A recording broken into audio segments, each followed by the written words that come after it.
The Road to War. Written and narrated by John Miro.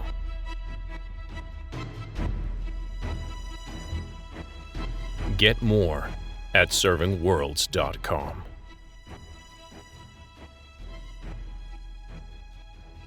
Four.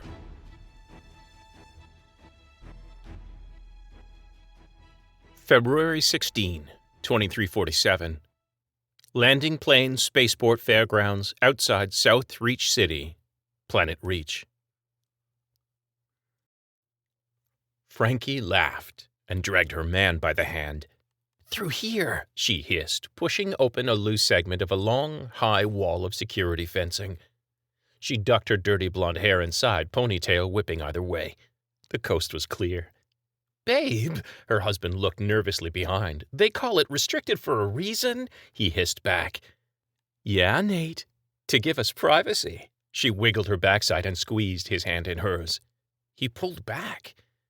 She turned around wearing her best bratty sulk. "Babe, you worked Valentine's Day." She wiggled her eyes. "You owe me some sugar." She pulled harder, dragging him inside the construction fence. On the other side, she slammed the segment back in its groove as far as the buildup of sand in its tracks would allow. She wanted to show Nate a good time, but she didn't need an audience. "Are you drawing enough ox? I swear, you've got the worst lungs of any Reachborn I've ever—" Yes, she sang, keeping her voice playful so as not to break the mood. Was he ever going to let her live down that time she passed out on that patio at her boss's place? It wasn't her fault she was born without the genes for high-altitude adaptation. You couldn't use gene therapy to increase what you never had in the first place. She bounced her wedding ring off the ox clipped to her belt, making it ring. He nodded, relieved. The fairgrounds were built on an elevated plain of exposed rock to the southeast of the city. The rail line ran up on pillars and led to the farthest station from City Central. On any other day, a few dozen tourists might make the long trek out to Landing Plane to see the statues, visit the Peter Cloak Memorial Pool, or walk through the restored landing craft that brought the first human beings to the planet Reach. Starting next landing day, they would also come to ride the Eye, a half-kilometer-high Ferris wheel that would be the first of its kind on the planet. Frankie had told Nate from the day it was announced that the Eye would make a fortune from slack-jawed farmers on their first trip to the big city and rich kids looking for a kinky new thrill. She also promised to give Nate the ride of his life, at the top of the ride of their lives. But that promising piece of architecture wouldn't open until next landing day. This landing day, the best she could do for Nate was a quickie in the fenced-off construction zone between Pete's Piss Pot, the locals' name for the memorial pool, and the Hilton on the plain. Past the fence lay a row of big-wheeled sand trucks. Frankie swung around, raising up her hand. She still held Nate's hand, and now she pressed it up against a promising piece of her own architecture. "How do I explain a trespassing charge at my next promotion review?" She almost told Nate not to worry about money and promotion because she made enough for both of them, but she didn't want to make him defensive about marrying a rich computer genius again. Not tonight. "You worry too much. Besides, they love you at the transport office." She squeezed his hand and then did it again because it felt good. His fingers didn't add any pressure of their own, though. "Frankie, you know there's extra cops out this year, what with the striking miners. How about we find a quiet corner of the rail station to share ox instead?" She pouted, climbed on her tiptoes, and melted the last of his reserve with a blast furnace hot kiss. She followed it up with the pièce de résistance. "I've been practicing holding my breath." She tugged at his belt. "Want to see how long I can hum?" That sold him. Of course, being Frankie, once he was on the hook, she danced out of his embrace. "Come get me, big boy," she laughed, lifting her jacket to flash the dimples on her backside above low-slung pants. She raced between two trucks and jerked to a stop. Sitting on a crate, staring into a laser-precise hole that would one day hold a foundation of the Eye, was a cop. "Frankie, I'm gonna do things to your—" Nate slammed into her from behind, sending both of them stumbling. She yelped, tripping over her feet and pitching forward. Unable to arrest her fall, she landed face first on the ground, just a foot to the left of the cop. Beside her on the sand lay a bottle, empty save for the fumes. She stared up. He had a gun in his mouth. Oh, God. She shook her head. Please, don't. His cheeks were streaked with sand and tracks of tears.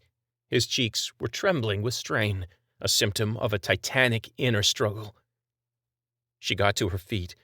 Let's talk, she said. She smiled gently. I bet we can. The cop pulled the gun from his mouth and staggered to his feet. His face seethed with rage. He reached out and kicked her in the side, hard enough to lift her off the ground and send her rolling.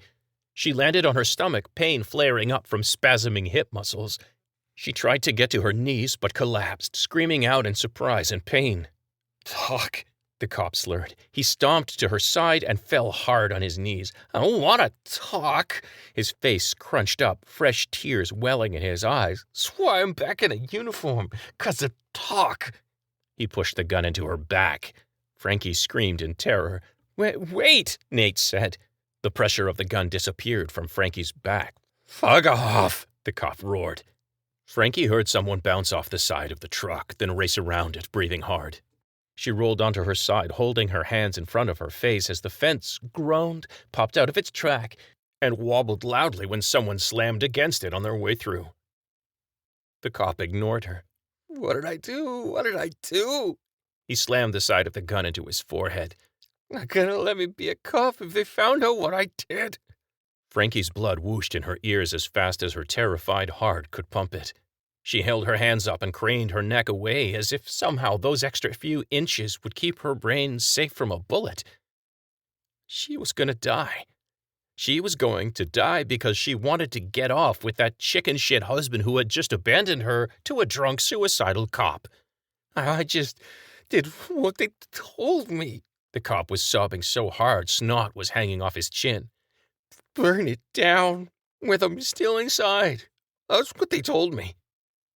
Frankie's brain latched onto the word puzzle. It was something to think about, and that dulled the terror. She peeked through her fingers. The cop's ID tag read Franzen. The cop held his head in his hands, spastically slamming the gun off his temple every few hitching breaths. She had to work hard to get the words out. Who did you burn? Huh? Franzen asked and snorted a mouthful of snot. He looked at her, but it wasn't her he saw, thanks to the alcohol in his blood. Farmers had to go before they got too famous. Gotta feed Earth. His lips twisted in self-loathing. The unit bought me drinks the first night we lit 'em up. I could still smell 'em on me when I got to the bar. Lot of drinks. Cops were killing farmers? Frankie's brain connected frightening dots, while her body tried not to piss itself. Before the miners' strike took over the news nets, the Farm Expropriation Act had been getting hammered with critical coverage. Students and farmers had marched together in front of Government Road just last week, and a coordinated education campaign had found its way into every Reacher's messaging account. Frankie got the message too, even if she'd never asked for it, and she had some solid filters in place, so the sophisticated exploit had piqued her curiosity. Then Nate started pissing and moaning about his promotion, and Frankie had dropped everything outside work hours to cheer him up. God, Nate was a needy little shit, she realized, in the small corner of her mind not terrified by her imminent death.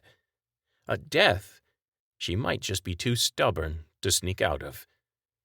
She licked her lips and asked the question she couldn't let go.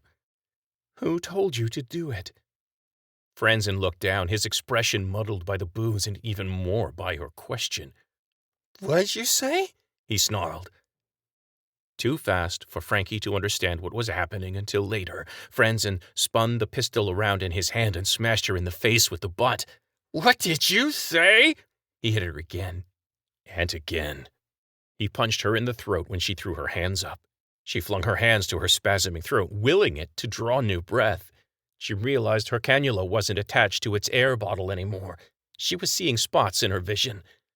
He'd hit her in the face 3 more times before whirling away and emptying the contents of his stomach on top of the crate he'd been sitting on.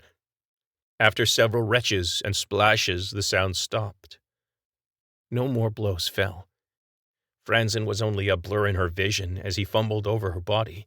She pushed back feebly, but he batted her hands away and ripped the air canister from her side. The blur tossed the canister into the deep pit, turned, and ran away. Frankie choked on her own blood, unable to roll to her side. It was shaping up to be a race to her death between asphyxia and drowning on her own blood. She couldn't move, couldn't scream for help, couldn't do jack shit, except wonder what it was that had got her killed. An obsession was born in that display of power, arrogance, and cruelty. Why is Gov killing farmers? What the hell is going on? As her hitching breath slowed, it pissed her off that she'd probably never know. You have been listening to Reach, The Road to War. Written and narrated by John Miro. Music, All This by Kevin MacLeod at Incompetech.com. Hear more of the story at servingworlds.com. Thank you for listening.